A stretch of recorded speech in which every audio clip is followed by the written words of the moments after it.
This happened about a week ago. I'm Aiden, and I work as a nursing assistant in a busy city hospital. I've been on the night shift for a while now, and usually, I don't mind it. I like helping the patients. But after my dad got sick, those late hours felt different. There is something about being awake when the world is asleep. One night, I finished checking on my patients and heard a nurse whispering about room 302. She mentioned a patient who hadn't responded for days. I felt a pull of curiosity, but I tried to ignore it. I was just tired. I went back to my rounds. Around midnight, I was near room 302 when the lights flickered. It sent a chill right through me. I wondered if it was just bad wiring, but I noticed that nobody was scheduled for that room. My heart raced. What was going on? I walked over to the nurse's station to ask about it. The nurse I spoke to looked away and said something vague about the patient being stable. She didn't seem right. The way she glanced over her shoulder made me pause. I felt cold air brush past me, even though the hallway was warm. It was like someone was standing close, but I was alone. The next night, I heard whispers. I was sorting bandages in the supply closet when I noticed faint talking coming from down the hall. I leaned out to peek but saw nothing. My mind told me to check room 302, but my legs felt heavy like I was stuck in place. Then I saw it. A shadow moved quickly across the hallway. It was just a flash, but I froze. The clock showed it was almost 3 a.m. I felt the air thicken. It felt wrong. I told myself it was just my tired mind playing tricks, yet a creeping feeling ran down my spine. The last night of that week was when I hit my limit. I had just finished my rounds. I saw that same nurse again. She was acting even stranger, quickening her steps and glancing back at something. I wanted to ask her about the patient in room 302, but I didn't think I wanted the answer. Suddenly, I heard a voice. "Help me." I spun around, my heart racing. I looked into room 302. The door stood slightly open. I felt drawn in. "Not tonight," I heard the nurse say from deep inside the dark room. I turned back. The hallway felt empty. She was gone. Panic rose in my chest. I don't know what happened that week. Maybe it was exhaustion or something more. All I know is that something in that hospital felt wrong. It was alive with secrets, and I felt like I was being watched. I can't shake off that feeling. Each night since then, I wonder who or what was in room 302. I guess I'll never know. The following night dragged on, my shifts blending into an exhausting haze. I clung to my routine, checking in on patients, but the thought of room 302 nagged at me. The whispers echoed in my mind. I tried to push it aside, but curiosity tangled with fear. As I finished my rounds, the clock struck midnight again. I glanced over my shoulder as I walked past the nurse's station. The same nurse from before was there, scribbling on a notepad. Her brow furrowed in concentration, she looked stressed. It wasn't the first time I had seen her like this. I wanted to ask her about room 302, something was off. Before I could change my mind, I approached her. "Hey, what is going on with 302? I asked, forcing my voice to sound casual. She flinched at the mention of the room, her hand dropping the pen as she looked up at me, wide-eyed. "You shouldn't be asking about that room," she whispered, her voice barely above a breath. I felt the chill run down my spine again. "Why not? Is there something wrong with the patient?" Her eyes darted to the floor. "Just avoid it, Aiden." She shook her head, clearly desperate to change the subject. I stepped back, unsure of what to say. Despite her warning, my curiosity burned brighter. As I turned away, she muttered something I couldn't quite catch. It sounded like, "It's not your fault." I felt a knot form in my stomach. I didn't understand her words, but they gnawed at me. I needed to know what was going on. I steeled myself and walked toward room 302. The air around me felt electrified, as if the hospital itself was holding its breath. As I approached the door, I hesitated. What if it was just my imagination? But then, I remembered the voice, faint, helpless. "Help me." With a swift motion, I pushed the door open. The room was dark, the only light coming from a small lamp on the bedside table. The bed was empty, untouched. I stepped inside, my pulse quickening. That's when I saw a patient chart lying on the floor. I bent down to pick it up. The name was smudged, but the date was clear, it had been marked as discharged. Yet no one had come for the patient. I felt a chill sweep over me. Just as I processed that, the lights flickered again, plunging the room into darkness. I stumbled back, almost dropping the chart. My heart hammered in my chest. I gulped, trying to breathe. Was someone here? I whispered, scanning the dim room. Then I heard it, a soft sound, as if someone was crying from the other side of the bed. Fear gripped me. I wasn't alone. "Hello?" I called out, but the only response was silence. Then I noticed the shadows moving in the corner of my eye. They twitched like something was lurking close. I could see outlines, but I couldn't make out any details. I instinctively took a step back. That's when I saw it. In the doorway, the nurse from before stood watching me. Her face was pale, her eyes wide with fear. "Get out!" she shouted. Panic surged. I turned to run, but the room felt like it was closing in on me. What had I stumbled into? I bolted past the nurse, my heart racing. I didn't even look back as I burst into the corridor. The fluorescent lights buzzed overhead, casting a harsh glare that felt almost blinding after the dimness of room 302. I shoved my hands into my pockets, desperate to stop them from trembling. "Why did you go in there?" the nurse called after me. Her voice was urgent, almost pleading. I stopped, breathless. What is going on with that room? But she didn't answer. Instead, she glanced down the hallway, then back at me, as if she was considering her next words carefully. "You need to forget it. Just do your job," she replied, her voice low. Forget it? I couldn't. My mind raced with questions. Who was the patient? Why were they discharged but still in the hospital? I wanted to scream at her, to demand the truth, but the look on her face stopped me. As I turned to leave, I overheard quiet whispers drifting from the nurse's station. I approached cautiously, my curiosity piqued. A small group of nurses huddled, their voices hushed. They glanced at me, then quickly looked away, which only heightened my unease. What are they talking about? I muttered under my breath, straining to catch snippets of their conversation. Then, I caught the name 302. It sent chills down my spine. I couldn't shake the feeling that I was being pulled deeper into something that should have stayed buried. The hospital had always felt eerie at night, but tonight it was different. Tonight, it felt alive. Is everything okay? I finally asked, stepping closer. One of the nurses, a young woman with dark circles under her eyes, sighed. It's just that room. Things happen in there. What things? I pressed, fully aware of the risk of stepping into forbidden territory. She hesitated, her gaze darting to the others. People hear things. They see shadows. Patients who are discharged, they don't just leave. What do you mean? My heart sank. Before she could answer, a loud crash echoed from room 302.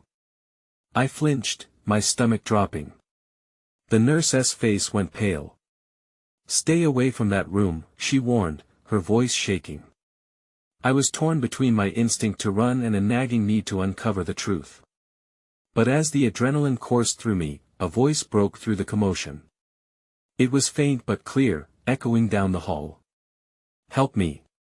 The voice sounded desperate, pleading. I didn't know if I was hearing things, but it felt disturbingly real. "Did you hear that?"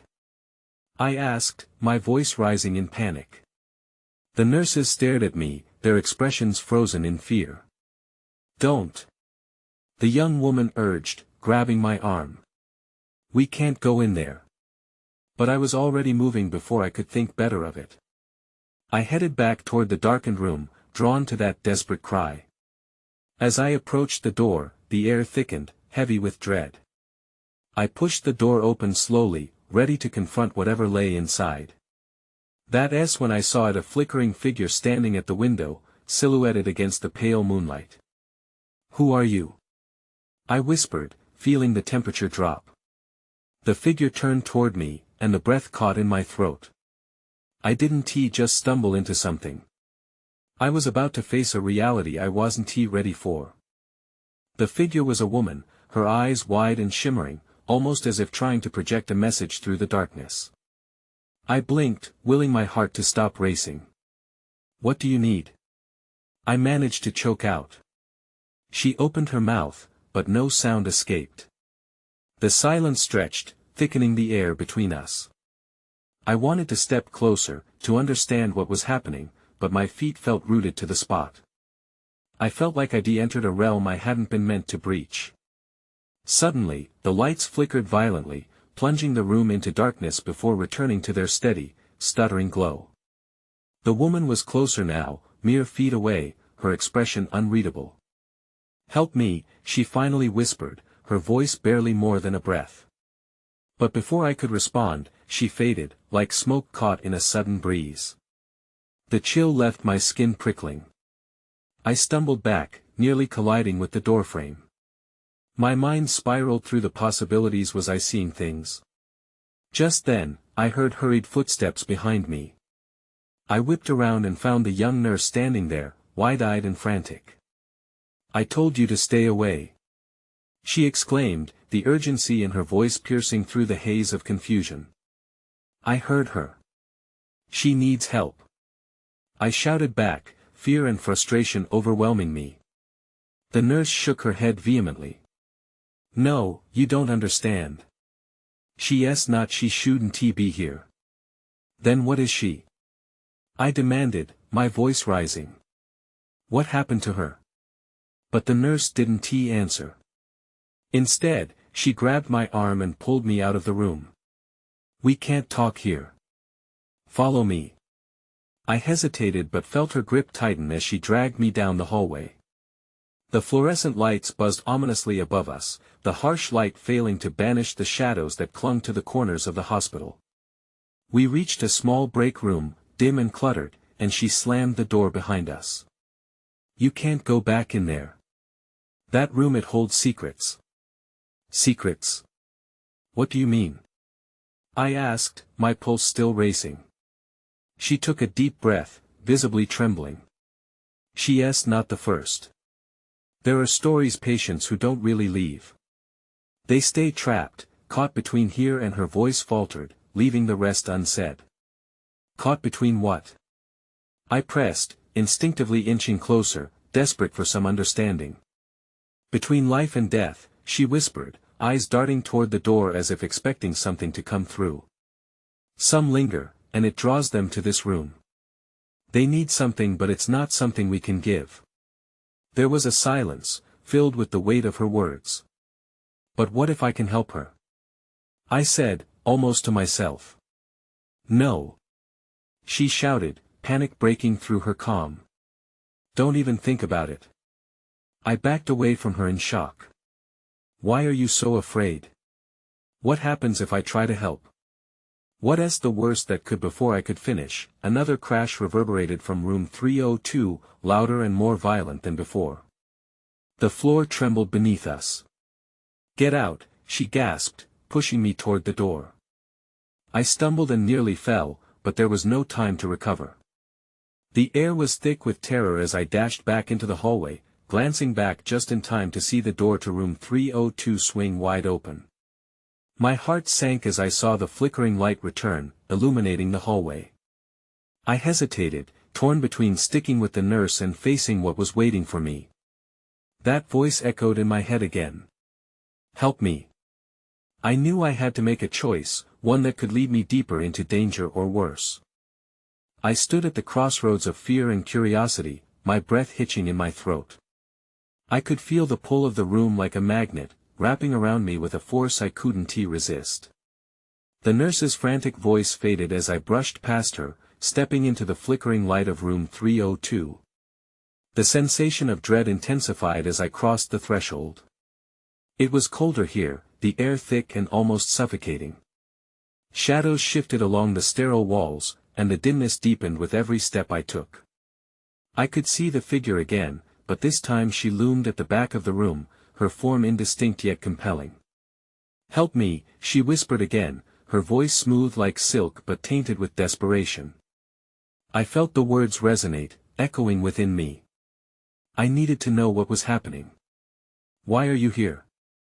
I asked, my voice trembling as I glanced around the room, searching for answers. What do you want from me? She moved closer, her features sharpening in the wavering light, and for a moment, I saw her face clearly. Her eyes, once milky and vacant, now sparkled with an urgency that pierced through the darkness. I can't rest, she said, her voice breaking. I'm trapped. My chest tightened at her words. I caught sight of a small object on the floor, half hidden under the bed. Curiosity tugged at me. I knelt and reached for it, brushing aside dust and debris. It was a bracelet delicate and silver, engraved with a name, Clara. The moment I touched it, the light stuttered again. I felt a rush of icy air swirl around me, and Clara's ghostly figure flickered, as if the world within the room was bending under some immense pressure. I glanced back, and the nurse was standing at the door, her face pale and eyes wide. I told you to stay away. She yelled, voice cracking with fear. Wait. I think I can help her. I shot back, holding up the bracelet. The very air shifted. Clara's figure stepped forward, a shred of hope flickering in her gaze. Please, take me home. I can't find my way. Home. I murmured, perplexed. But you're not alive. How can I just do it? The nurse screamed, her body rigid, shaking her head fiercely. Don't listen to her. The urgency in her voice brought me back to the moment. I was standing on the edge of something unknown, unsure of how deep the waters ran. I couldn't shake the feeling that unearthing Clara's story might lead to something darker. I weighed my options, glancing between the bracelet and Clara's pleading eyes. Then, the lights flickered violently again, and everything went pitch black. In that suffocating darkness, the atmosphere shifted like a living thing. I felt a tug at my heart, an insistent pull toward Clara. Then, out of the blackness came a sharp shriek, a sound born from pain and longing that broke through the shadows. Suddenly, the lights snapped back to life, but Clara was gone. An emptiness filled the room, replaced by a sense of loss that was visceral. The nurse rushed forward, grabbing my arm and pulling me back toward the door. We have to leave. Now. I hesitated but felt the urgency in her grip seep into me. As we stumbled into the hallway, I realized I didn't just walk away from room 302. I had stepped into something larger than I could ever understand. And deep down, I sensed that I would have to confront it again. With the air still vibrating with the echoes of Clara's plea, I turned to the nurse. What did I just open? She looked at me, eyes wide with fear, and whispered, You have no idea what you've done. That's when I heard the whispers, faint but unmistakable, threading through the air like the fragile remnants of a dying breeze. I rushed down the hallway, the nurse dragging me away from room 302. My heart raced, and I could still hear Clara's desperate voice echoing in my mind. What had just happened?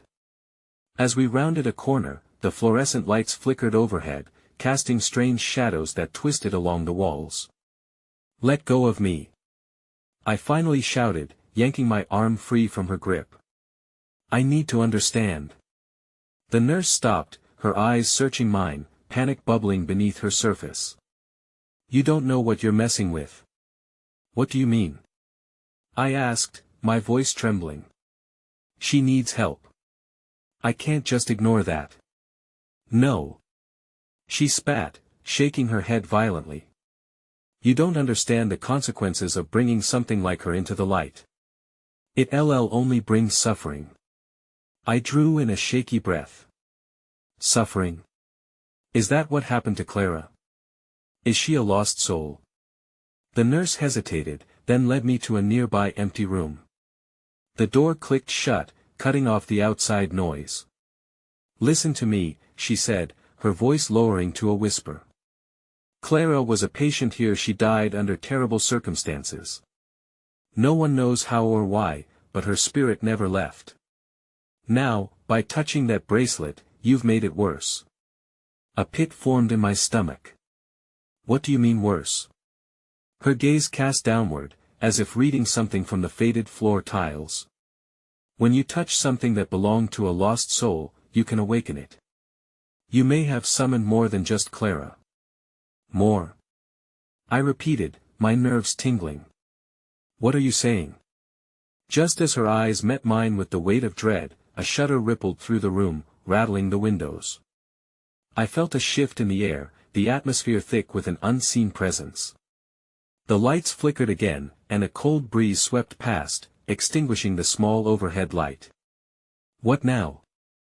I snapped, trying to keep my resolve, but doubt seeped into my thoughts. Then I heard the faint sound of laughter. Not innocent childhood laughter, but something darker. It echoed through the empty rooms like a twisted melody. My heart sank. We need to get out of here. Now. The nurse urged, moving back toward the door.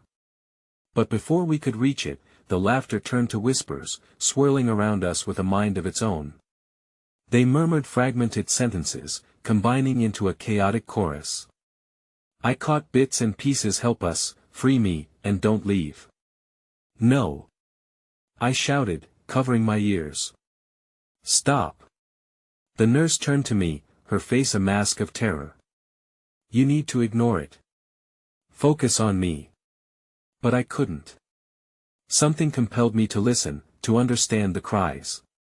They were souls, perhaps, longing for release. What do they want?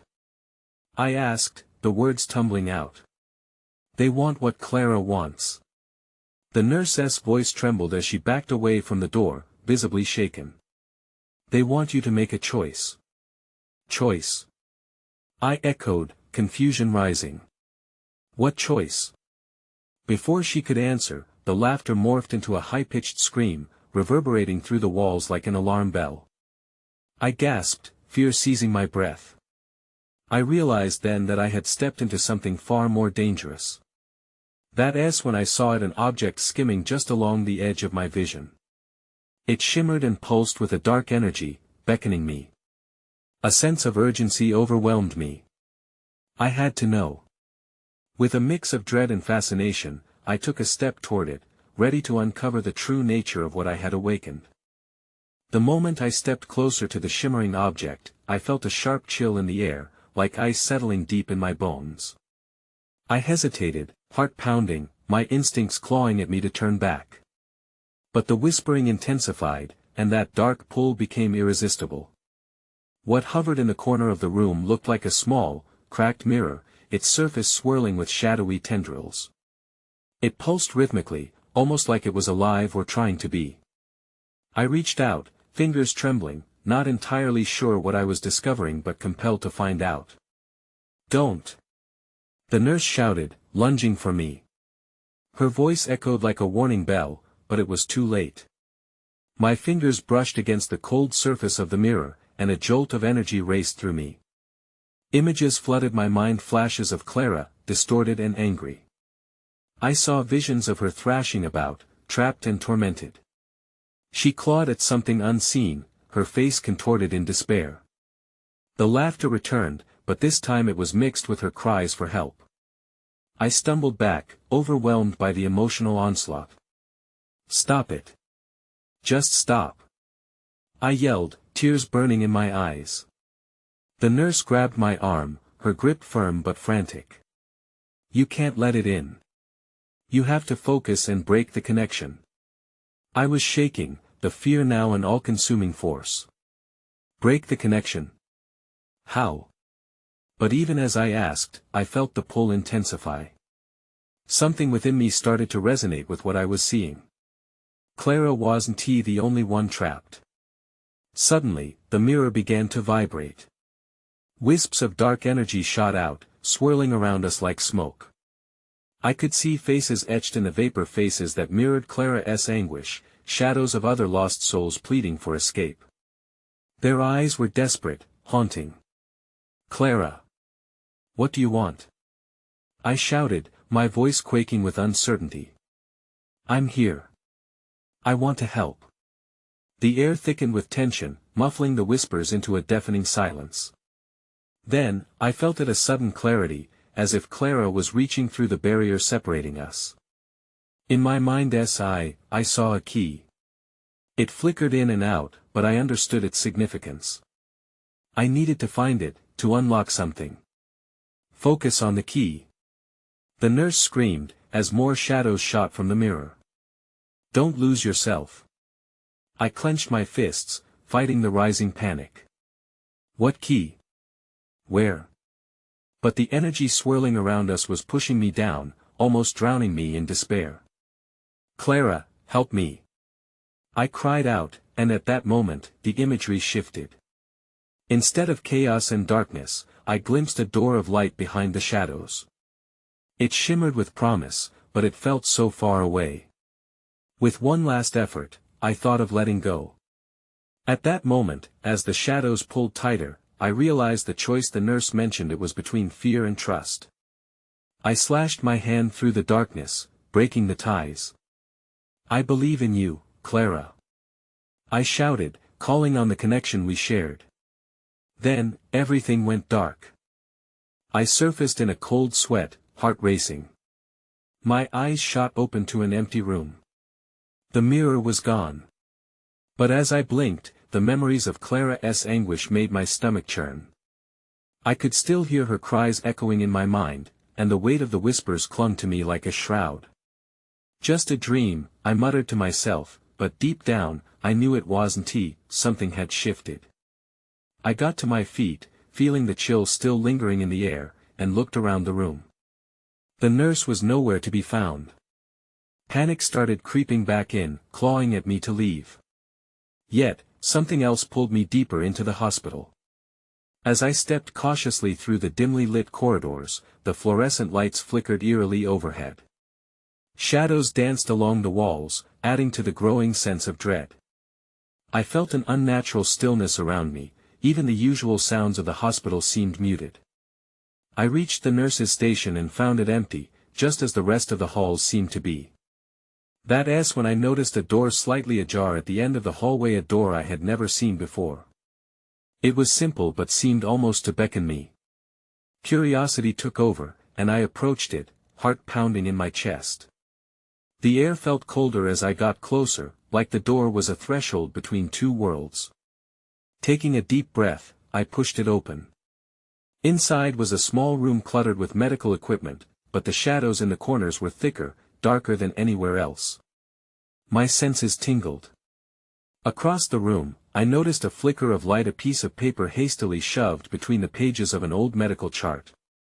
I approached it slowly. As I pulled the paper out, my hands shook.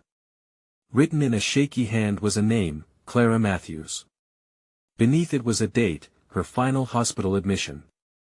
A knot formed in my throat. I flipped the page open further, and my breath caught. It wasn't just Clara's file. There were notes outlining strange treatments, experiments with an emphasis on connection and crossing over. My mind raced. Had they been trying to reach her spirit? Suddenly, heavy footsteps echoed outside the room, pulling me from my thoughts. I quickly shoved the chart back and ducked behind an old shelf, my heart thudding wildly against my ribs. The door creaked open. I held my breath, peering through the narrow gap. A tall figure stepped inside, its silhouette hazy in the low light. It was a man in scrubs, but something about him felt wrong. His posture was too rigid, and he seemed to scan the room as if searching for something unseeable. If he found me here with what I had just seen, my stomach turned. I needed to escape, but another part of me was frozen, filled with dread.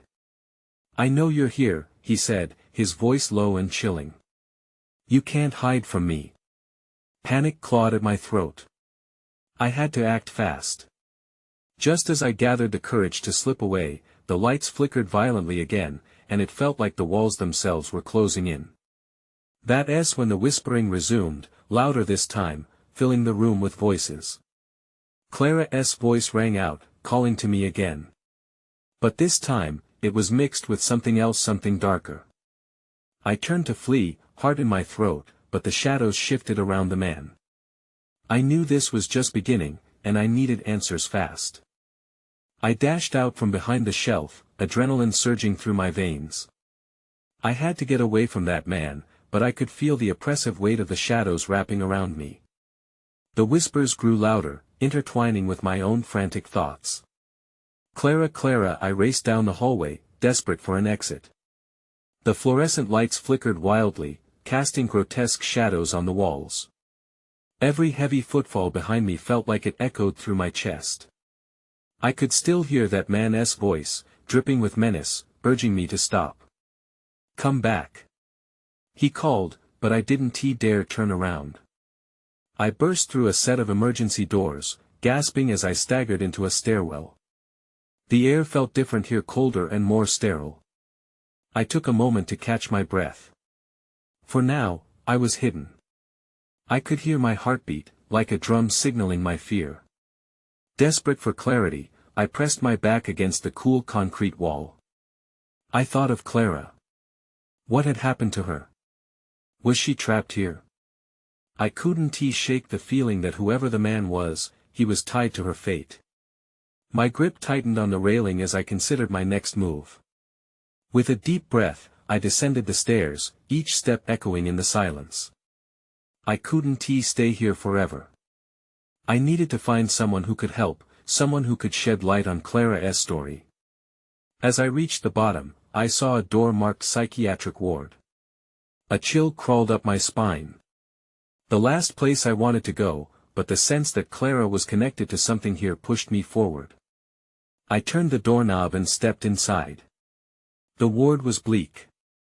The walls were padded, and dim lights flickered overhead. My instincts screamed at me to turn back, but I pressed deeper inside, past the empty rooms and unsettling silence. I could feel the air thickening around me, charged with a sense of unease. Suddenly, I heard a soft, muffled cry, barely breaking the stillness. My heart raced again as I followed the sound. It led me to a small window, barely tall enough for an adult to see through. I knelt and peered inside. What I saw made my breath falter, a figure huddled in the corner, clutching a tattered teddy bear. Clara. Or someone who looked just like her, eyes wide with fear. I reached for the latch, but before I could pull it open, my hand froze as a shadow passed behind her. The man from before was in the room with her. "Don't listen to them," he said, his voice now smooth but deadly. Clara's expression turned from fear to a desperate plea, eyes darting toward me. In that moment, a torrent of emotions rushed through me, confusion, fear, and determination all wrapped together. I had to do something, but before my mind could settle on a plan, the lights flickered and the air thickened. Then everything went dark. Complete silence followed. I knew I had to act quickly, or I might lose Clara forever. But as I fumbled to find a way back to her, the realization struck me, I wasn't alone in this darkness. I could feel it, the presence surrounding me, heavier than ever, and the enemy wasn't just the man in scrubs. I felt the full weight of my decision ahead. I had to know what was happening, even if it meant risking everything. I blinked against the sudden blackness, heart racing as I tried to gather my thoughts. The air crackled with an energy that promised nothing good. I forced myself to stay calm, reaching out with my senses, feeling every inch of the silence around me. It was suffocating, almost a living thing. That's when I heard it again, a faint whimper, echoing through the stillness. Clara. Without thinking, I pressed myself against the wall, searching for the source of the sound. The memories of her face, trapped with fear, pushed away the trepidation creeping in. I had to find her. I moved forward, carefully navigating the shadows until I reached a door at the end of the hallway. My hands trembled as I pushed the heavy door open. On the other side, dim light seeped through the cracks, illuminating a solitary figure, a girl, eerily like Clara in the corner, tethered to her fear. Clara? I whispered, the name barely more than a breath. Her wide eyes met mine, shimmering with a glimmer of hope that shattered the chill in my bones. You came, she mouthed, a fragile smile crossing her lips, but it quickly faded. You shouldn't have. What do you mean? I'm here to help. My voice cracked, uncertainty slipping into the urgency of the moment. But before she could respond, the figure of the man in scrubs emerged from the shadows behind her, facial features now lit by the ghostly light escaping from the spirit clutching the corners of the room. His expression was cold, devoid of empathy. You should leave, he said, each word dripped in a deceptive calmness that felt more threatening than reassuring. No. I'm not going anywhere without her. I shouted, my voice dripping defiance. Clara stepped closer to me, her eyes darting back and forth between the man and me. Aiden, please. You don't understand. He's the reason I'm stuck. Stuck, I echoed, anger flaring in my chest. Why? What did you do to her? What do you want from Clara? He chuckled softly, a low sound that echoed off the walls, causing the shadows to gather around him. She's not the only one lost here, you know, he replied, his eyes narrowing. What are you really willing to sacrifice to free her? In that moment, the whispered cries I had heard before filled the room once again, an intoxicating cacophony of guilty secrets and desperate pleas. The air thickened, making it hard to breathe. I struggled to understand what they wanted from me. What do they want? My voice broke through the sound, shaking but commanding. The choice, Aiden. It's always about the choice, he replied, stepping closer, dark energy swirling around him. You can set her free, but you must be willing to give something in return. I turned back to Clara, who was now looking more fragile than ever. What does that mean? I asked, panic creeping in again. What do you need? Her voice quivered, Aiden, you can't trust him. He'll use you to trap more souls. Please, just go. But something inside me pushed back against her plea. No. We're supposed to help each other. Help? This is a game of darkness. The man's words dripped with mockery. Every choice comes with a sacrifice. Freedom for one means a cost for another. Just then, the ground beneath us shook violently, and the shadows leaped, twisting and writhing in a frenetic dance. Clara's face twisted in a mix of anguish and anger. Aiden, run. He's lying. Don't make the same mistake. My heart raced as the room seemed to close in on us, the walls pulsing with malicious energy. The whispers crescendoed into a chorus, trying to drown out Clara's warning. I was caught in a whirlwind of choices, the uncertainty swamping me. Amidst the chaos, I closed my eyes, grasping Clara's spirit in my mind, willing myself to remain anchored. I want to help you, but I need to know what I'm sacrificing. Just then, the laughter echoed again, chilling my blood and growing louder, as if mocking my desperation. That's the beauty of it, the man said, a sinister smile creeping on his face. There's no telling what the cost could be. The laughter of the souls enveloped me with an urgency that felt like a living entity. Pressing against my chest. You can't let him win.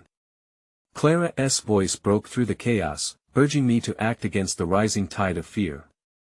In that moment, I realized the true cost of silence. Enough.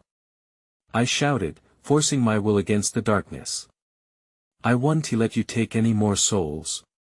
The shadows recoiled at my defiance, and the man lunged toward me, but I held firm.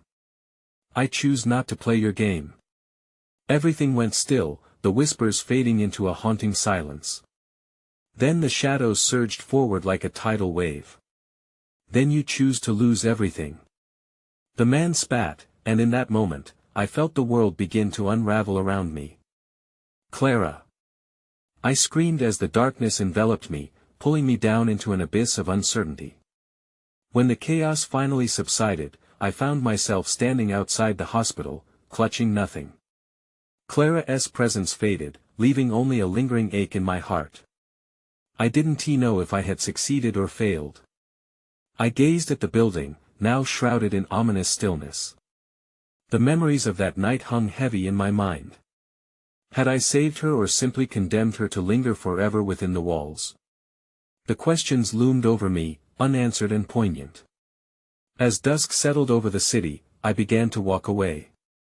Whatever happened that night, I still felt Clara within me, and the darkness surrounding her whispered its promises, but one thing was clear: I had danced with shadows, and I couldn't forget the depths I had briefly touched. I moved to a different city after that. I still think about Clara sometimes, but those memories haunt my nights more than my days. I never returned to that hospital. Part of me still wonders if she found her peace or if she remains, caught in the web of his darkness, waiting for someone else to open that door. But mostly, I try not to think about it.